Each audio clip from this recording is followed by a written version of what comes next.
February ಮಾಸ ಭವಿಷ್ಯ ವೃಶ್ಚಿಕ ರಾಶಿ. ವೃಶ್ಚಿಕ ರಾಶಿಯಲ್ಲಿ ಇರತಕ್ಕಂಥ ವ್ಯಕ್ತಿಗಳಿಗೆ ಹೆಚ್ಚಿನದಾಗಿರ್ತಕ್ಕಂಥ ಶುಭಫಲಗಳು, ಜೊತೆಗೆ ಅವರಿಗೆ ಒಂದು ಹೆಚ್ಚಿನ ಫಲ ಅಂದರೆ ಯಾವ ರೀತಿ ಇರಬಹುದು ಅಂತ ಚಿಂತನೆ ಮಾಡಬೇಕು. ಏಕೆಂದರೆ ವೃಶ್ಚಿಕ ರಾಶಿಗೆ ಅಧಿಪತಿಯಾಗಿರ್ತಕ್ಕಂಥವನು ಕುಜ ಆಗ್ತಾನೆ. ಕುಜನು ಸೇನಾಧಿಪತಿ ಅಂತ ಹೇಳ್ತೀವಿ.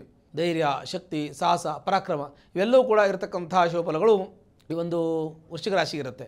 ಈ ವೃಶ್ಚಿಕ ರಾಶಿಯಲ್ಲಿರತಕ್ಕಂಥ ವ್ಯಕ್ತಿಗಳಿಗೆ ವಿಶೇಷವಾಗಿ ರಾಜಕೀಯ ವ್ಯಕ್ತಿಗಳಾಗಿದ್ದರೆ ಸಾಕಷ್ಟು ಸಮಸ್ಯೆಗಳು ಎದುರಿಸಬೇಕಾದಂಥ ಸಾಧ್ಯತೆಗಳು ಕೂಡ ವೃಶ್ಚಿಕ ರಾಶಿಯವರಿಗೆ ಇರುತ್ತೆ ಅಂತ ನಾವು ಹೇಳೋದಕ್ಕೆ ಮರೆಯೋದಿಲ್ಲ.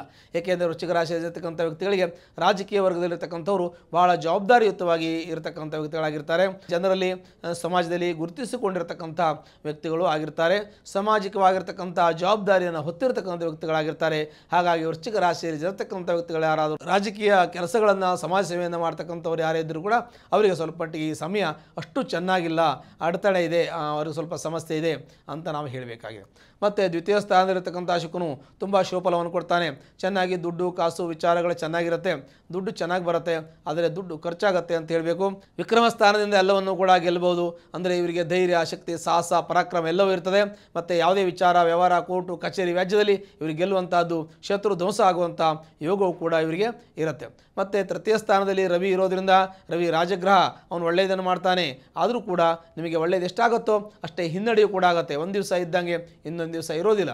ಹಾಗಾಗಿ ನಿಮಗೆ ಅಡಚಣೆಗಳಾಗ್ತದೆ, ಆರೋಗ್ಯದಲ್ಲಿ ಕಿರಿಕಿರಿ ಆಗ್ತದೆ, ಕೆಲವೊಂದಷ್ಟು ಮಾನಸಿಕವಾಗಿ ನೆಮ್ಮದಿ ಕಳ್ಕೊಳ್ತೀರಾ, ತಲೆನೋವು ಬರತಕ್ಕಂತಹದ್ದು, ಮೈಗ್ರೇನ್ ಅಂತ ಏನು ಹೇಳ್ತೀವಿ ಅಂಥ ತೊಂದರೆಗಳು ಬರುವಂಥ ಸಾಧ್ಯತೆಗಳಿದೆ. ಹಾಗಾಗಿ ಭಾಳ ಜಾಗ್ರತೆ ವಹಿಸಬೇಕು.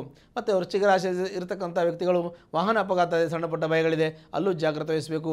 ಮನೆ ಕಟ್ಟಬೇಕು, ಸೈಟ್ ತಗೋಬೇಕು, ಫ್ಲಾಟ್ ತಗೋಬೇಕು ಅಂತಂದರೆ ಕಾನೂನು ಸಲಹೆ ಬರುವಂಥ ಸಾಧ್ಯತೆ, ಕಾನೂನು ತೊಂದರೆ ಬರೋ ಸಾಧ್ಯತೆ ಇದೆ. ಹಾಗಾಗಿ ಕೋರ್ಟು ಕಚೇರಿ ವ್ಯಾಜ್ಯ ಆಗಬಹುದು. ಹಾಗಾಗಿ ಅದನ್ನು ಕೂಡ ಕಾನೂನಾತ್ಮಕವಾಗಿ ತಿಳಿದುಕೊಂಡು ಒಳ್ಳೆಯ ಸಮಯ ಬಂದಾಗ ತಗೋಬೇಕು.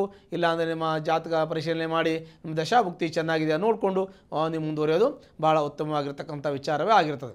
ಒಂದು ವೇಳೆ ನಿಮಗೆ ಚತುರ್ಥ ಭಾವದಲ್ಲಿರ್ತಕ್ಕಂಥ ಶನಿ ಏನಾದರೂ ತೊಂದರೆ ಕೊಟ್ಟರೆ ಅದು ಕೊಡುವಂಥ ಸಾಧ್ಯತೆಗಳಿದೆ. ಅಂದರೆ ಆಸ್ತಿ ವಿಚಾರವಾಗಿ, ಪಿತ್ರಾಯಿತ ಆಸ್ತಿ ವಿಚಾರ ಆಗಲಿ, ಸ್ವಂತ ಆಯಿತ ಆಸ್ತಿ ವಿಚಾರ ಆಗಲಿ, ಯಾವುದೇ ಇದ್ದರೂ ಕೂಡ ಕೋರ್ಟು ಕಚೇರಿಗೆ ಹೋಗುವ ಸಾಧ್ಯತೆ ಇರುತ್ತದೆ. ಅಲ್ಲಿ ಜಾಗ್ರತೆ ವಹಿಸಬೇಕು.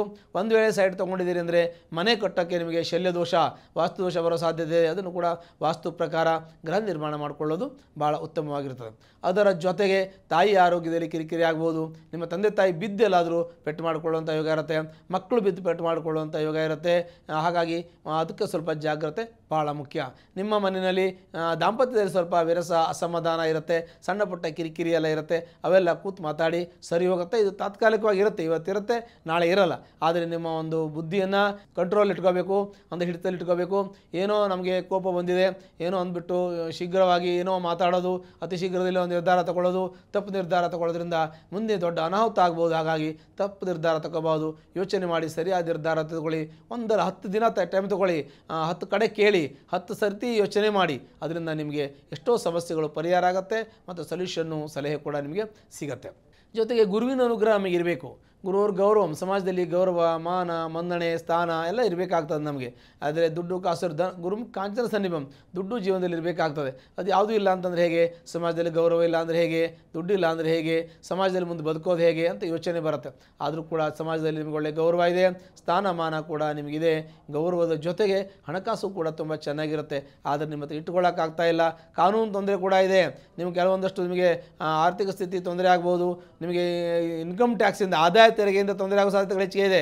ಆದಾಯ ತೆರಿಗೆಯವರು ನಿಮಗೆ ಬಂದು ತೊಂದರೆ ಕೊಡುವ ಸಾಧ್ಯತೆಗಳಿರ್ತದೆ.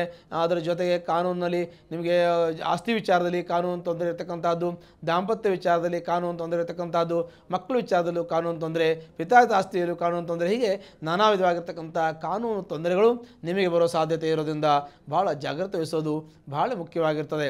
ಹಾಗಾಗಿ ನೀವು ಸಾಕಷ್ಟು ಯೋಚನೆ ಮಾಡಿ ಹಂತ ಹಂತವಾಗಿ ನೀವು ಎಲ್ಲ ಕೆಲಸ ಕಾರ್ಯಗಳನ್ನು ಕೂಡ ಹಾಗೇ ಮಾಡಬೇಕು.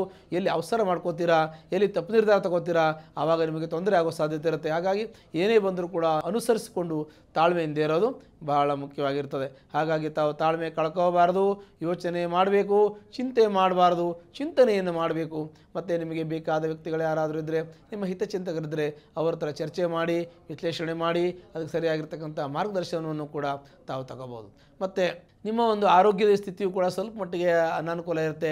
BP ಬರೋದು, ಶುಗರ್ ಬರೋದು, ಇನ್ನೇನೋ ತೊಂದರೆ ಆಗೋದು, ಜಾಯಿಂಟ್ ಪೇನ್ ಬರೋದು, ಈ ಥರ ತೊಂದರೆಗಳು ಕೂಡ ಆಗುವ ಸಾಧ್ಯತೆ ಇದೆ. ಅದು ಎಲ್ಲರಿಗೂ ಎಲ್ಲ ರೀತಿ ಆಗುತ್ತೆ ಅಂತೇನೋ ಅರ್ಥ ಅಲ್ಲ. ಆದರೆ ವಯಸ್ಸಿನ ಪರಿಣಾಮವಾಗಿ ಕೆಲವು ಹೆಚ್ಚು ವಯಸ್ಸಾದವರಿಗೆ ಅದು ವಯಸ್ಸು ಲಿಮಿಟಲ್ಲಿ ಅಂದರೆ ಏಜ್ ಲಿಮಿಟಲ್ಲಿ ಆರೋಗ್ಯದಲ್ಲಿ ವ್ಯತ್ಯಾಸ ಆಗ್ತದೆ. ಇದೇ ಕೆಲವೊಂದಷ್ಟು 10 ವರ್ಷದವರಿಗೆ ಇರೋ ಆರೋಗ್ಯ ತೊಂದರೆ ವೃಶ್ಚಿಕ ರಾಶಿಯವರಿಗೆ 60 ವರ್ಷದವರಿಗೆ ಇರೋದಿಲ್ಲ, ಅವ್ರಿಗೆ ಬೇರೆ ಆರೋಗ್ಯ ತೊಂದರೆ ಇರುತ್ತೆ. ಹಾಗೆ ಅವ್ರು ಹುಟ್ಟಿದ ಸಮಯ, ಹುಟ್ಟಿದ ಡೇಟು ಎಲ್ಲ ಬೇರೆ ಇರ್ತದೆ. ಆದರೆ ರಾಶಿ ಒಂದೇ ಆಗಿದ್ದರೂ ಕೂಡ ಬೇರೆ ಬೇರೆ ಗ್ರಹಗಳು ಬೇರೆ ಬೇರೆ ಸಮಯದಲ್ಲಿ ಹುಟ್ಟಿದ್ರಿಂದ ಬೇರೆ ಬೇರೆ ರೀತಿಯಾಗಿರ್ತಕ್ಕಂಥ ಫಲಾಫಲಗಳು ಅವರಿಗೂ ಕೂಡ ದೊರೆಯುತ್ತೆ ಅಂತ ಹೇಳಬೇಕು. ಅಂದರೆ ಬುದ್ಧಿಸ್ಥಾನ ಅಂತ ನಾವೇನು ನಿಮಗೆ ಹೇಳ್ತೀವಿ, ಬುದ್ಧಿಸ್ಥಾನದಲ್ಲಿ ತೊಂದರೆ ಇದೆ. ಬುದ್ಧಿ ನಿಮ್ಮ ಚಿಂತನೆ ಕೆಲವು ಸಲ ನಿಮ್ಮ ನಿಲುಕದೆ ಅದು ಮುಂದೆ ಹೋಗ್ತದೆ. ನೀವು ಮಾಡ್ತಕ್ಕಂಥ ಯೋಚನೆ ನಾನೊಂದು ಬಗೆದರೆ ದೈವವೊಂದು ಬಗೆದಿತ್ತು ಅಂತ ಹೇಳ್ತೀವಿ. ಹೀಗೆ ನಾವೊಂದು ಯೋಚನೆಯನ್ನು ಮಾಡಿದ್ರೆ ದೇವರ ಸಂಕಲ್ಪವೇ ಬೇರೆ ಇರ್ತದೆ. ಹಾಗಾಗಿ ನೀವು ಮಾಡಿರ್ತಕ್ಕಂಥ ಕೆಲವೊಂದಷ್ಟು ಕೆಲಸಗಳು ನಿಷ್ಪ್ರಯೋಜನ ಆಗಿದೆ. ಏನು ಯೋಚನೆಗಳು ಫಲಿಸಲಿಲ್ಲ, ಅದರ ಫಲ ಕೂಡ ನಿಮಗೆ ಕೆಲವು ಸಲ ಸಿಗಲಿಲ್ಲ. ಅದು ನಿಮಗೆ ಗೊತ್ತಿರೋ ವಿಚಾರವೇ ಆಗಿರೋದ್ರಿಂದ ಅಂಥ ಸಮಸ್ಯೆಗಳನ್ನು ಅನುಭವಿಸ್ತಾ ಇದ್ದೀರಾ. ಏಕೆಂದರೆ ನಿಮ್ಮ ಪಂಚಮ ಸ್ಥಾನ ಅಂತ ನಾವೇನು ಹೇಳ್ತೀವಿ, ಅಲ್ಲಿ ಬುದ್ಧಿಸ್ಥಾನ, ವಿದ್ಯಾಸ್ಥಾನದಲ್ಲಿ ತೊಂದರೆ. ವಿದ್ಯಾಸ್ಥಾನ ಬುದ್ಧಿಸ್ಥಾನದಲ್ಲಿ ಶನಿ ರಾಹು ಇರೋದ್ರಿಂದ ಮಕ್ಕಳಿಗೆ ವಿದ್ಯಾಭ್ಯಾಸ ಸ್ವಲ್ಪ ಹಿನ್ನಡೆ ಆಗ್ಬೋದು. ಮಕ್ಕಳು ಯಾರಾದರೂ ಈ ರಾಶಿಯಲ್ಲಿದ್ದರೆ ಅವ್ರಿಗೂ ಕೂಡ ವಿದ್ಯಾಭ್ಯಾಸದ ಬಗ್ಗೆ ಸಾಕಷ್ಟು ಯೋಚನೆ ಮಾಡೋದು, ಮತ್ತು ಜಾತಕವನ್ನು ಪರಿಶೀಲನೆ ಮಾಡಿ ಅವರಿಗೆ ಸಂಬಂಧಪಟ್ಟಂಥ ಪರಿಹಾರವನ್ನು ಮಾಡಿಸೋದು, ದಶಾಭುಕ್ತಿ ಚೆನ್ನಾಗಿದೆಯಲ್ಲ ಅಂತ ವಿಶ್ಲೇಷಣೆ ಮಾಡೋದನ್ನು ಮರಿಬಾರದು. ಒಂದು ವೇಳೆ ನೀವೇ ಆ ಜಾತಕದಲ್ಲಿ ಇರ್ತಕ್ಕಂಥವ್ರು ವೃಶ್ಚಿಕ ರಾಶಿಯ ನೀವೇ ಆದರೆ ನಿಮ್ಮ ಮಕ್ಕಳಿಗೂ ಕೂಡ ಅನಾನುಕೂಲ ಆಗ್ಬೋದು, ವಿದ್ಯಾಭ್ಯಾಸದಲ್ಲಿ ಹಿನ್ನಡೆ ಆಗುವ ಸಾಧ್ಯತೆ ಇದೆ. ಜಾಗ್ರತೆ ವಹಿಸಬೇಕು ಅನ್ನೋಂಥದ್ದು ಭಾಳ ಮುಖ್ಯವಾದ ವಿಚಾರ. ಏಕೆಂದರೆ ವಿದ್ಯಾವಂತರಾಗಬೇಕು, ಮಕ್ಕಳು ಬುದ್ಧಿವಂತರಾಗಬೇಕು, ಒಳ್ಳೆಯ ಸ್ಥಾನದಲ್ಲಿ ನಾಳೆ ಇರಬೇಕು, ಜೀವನದಲ್ಲಿ ಅವರು ಸುಖ ಶಾಂತಿಯನ್ನು ಅನುಭವಿಸಬೇಕು ಅನ್ನೋಂಥದ್ದು ಪ್ರತಿಯೊಬ್ಬ ತಂದೆ ತಾಯಿಯರಿಗೆ ಮನಸ್ಸಿನಲ್ಲಿ ಅವರಿಗೆ ಆಸೆ ಇರತಕ್ಕಂಥದ್ರಲ್ಲಿ ತಪ್ಪೇನಿಲ್ಲ, ಅದು ಸರಿಯಾಗೇ ಇದೆ. ಆದರೆ ಮಕ್ಕಳಿಗೆ ಆ ಸಮಯಕ್ಕೆ ಸರಿಯಾಗಿ ಬುದ್ಧಿ ಬಲಿಯದೇ ಇರೋದ್ರಿಂದ ನಾವು ಅವರಿಗೆ ತಿಳಿಸಿ ಹೇಳಬೇಕಾಗಿದೆ. ಅವ್ರನ್ನ ಒಳ್ಳೆ ಮಾರ್ಗದರ್ಶನ ಇಟ್ಟು ಒಳ್ಳೆ ಕಡೆ ಅವ್ರನ್ನ ಕರೆದುಕೊಂಡು ಹೋಗ್ತಕ್ಕಂಥದ್ದು ನಮ್ಮ ಜವಾಬ್ದಾರಿಯೂ ಕೂಡ ಆಗಿರ್ತದೆ. ಹಾಗಾಗಿ ಮಕ್ಕಳು ವಿದ್ಯಾಭ್ಯಾಸಕ್ಕೆ ಭಾಳ ಗಮನ ವಹಿಸೋದಕ್ಕೆ ಯಾವುದೇ ಕಾರಣಕ್ಕೂ ಮರಿಬೇಡಿ. ನಿಮಗೂ ತಲೆನೋವು ಬರೋದು, ಒತ್ತಡ ಆಗೋದು, ತುಂಬ ಸ್ಟ್ರೆಸ್ ಆಗೋದು, ನಿದ್ದೆ ಬರದೇ ಇರೋದು, ಈ ಥರ ನಿಮಗೂ ಆಗಿದೆ. ಇಂಥ ಸಮಸ್ಯೆಗಳನ್ನು ನೀವು ಅನುಭವಿಸಿದ್ದೀರಾ. ಸ್ಯೂರಿಟಿ ಹಾಕಿದ್ದೀರಾ, ಕೆಲವು ಜನಕ್ಕೆ ದುಡ್ಡು ಕೊಟ್ಟಿದ್ದೀರಾ, ಇದು ಹಿಂತಿರುಗಿ ಬರಲಿಲ್ಲ, ಎಷ್ಟೋ ದುಡ್ಡು ಬರಲೇ ಇಲ್ಲ. ಪಾಪ ನೀವು ಆ ಥರ ಅಂದ್ಕೊಂಡಿದ್ದೀರಿ, ಬರುತ್ತೆ ಅಂದ್ಕೊಂಡಿದ್ದೀರಿ, ಬರಲಿಲ್ಲ. ಇನ್ನು ಮುಂದೆ ಬರುತ್ತೆ ಅಂದ್ಕೊಂಡಿದ್ದೀರಿ, ಮುಂದೆ ಬರ್ಬೋದು. ಪ್ರಯತ್ನ ಪಡಿ. ನಿಮ್ಮ ಸಮಯ ಚೆನ್ನಾಗಿದ್ದು ಜಾತಕ ದಶಾಭುಕ್ತಿ ಚೆನ್ನಾಗಿದ್ದರೆ ಆ ದೋಷಗಳೆಲ್ಲ ಕೂಡ ನಿಮಗೆ ನಿವಾರಣೆ ಆಗುತ್ತೆ. ಅಂಥ ಸಮಸ್ಯೆಗಳು ನಿಮಗೆ ಬರದೇ ಇರಲಿ ಅಂತ ನಮ್ಮ ಪ್ರಾರ್ಥನೆ ಕೂಡ ಇರ್ತದೆ. ಆದರೆ ಬಂದರೆ ಅದಕ್ಕೆ ಸಂಬಂಧಪಟ್ಟಂತೆ ಪರಿಹಾರ ಮಾಡ್ಕೋಬೇಕು. ವೃಶ್ಚಿಕ ರಾಶಿಯಲ್ಲಿರ್ತಕ್ಕಂಥ ವ್ಯಕ್ತಿಗಳಾದರೂ ಕಷ್ಟದಲ್ಲಿ, ಕಾರ್ಪಣ್ಯದಲ್ಲಿ ತೊಂದರೆಯಲ್ಲಿದ್ದರೆ ಹತ್ತಿರಲಿರ್ತಕ್ಕಂಥ ಸುಬ್ರಹ್ಮಣ್ಯನ ದೇವಸ್ಥಾನಕ್ಕೆ ಹೋಗಿ ಮಂಗಳವಾರ ದಿವಸ ಹೋಗಿ ಅಲ್ಲಿ ಅರ್ಚನೆಯನ್ನು ಮಾಡಿಸಿ. ಮಂಗಳವಾರ ದಿವಸ ಸುಬ್ರಹ್ಮಣ್ಯನ ದೇವಸ್ಥಾನಕ್ಕೆ ಹೋಗಿ ಅರ್ಚನೆಯನ್ನು ಮಾಡಿಸಿ ಆ ದೋಷಗಳು ಕೂಡ ನಿವಾರಣೆ ಹೊಂದಿ ನಿಮ್ಮ ಜೀವನದಲ್ಲಿ ಸುಖ ಶಾಂತಿ ಸಿಗತ್ತೆ.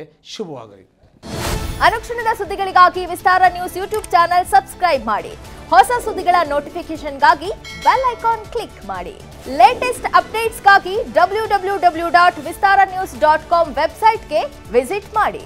ಅಂಗೈಯಲ್ಲೇ ಜಗತ್ತಿನ ಸುದ್ದಿ ತಿಳಿಯಲು ವಿಸ್ತಾರ ನ್ಯೂಸ್ ಕನ್ನಡ ಆಪ್ ಡೌನ್ಲೋಡ್ ಮಾಡಿ.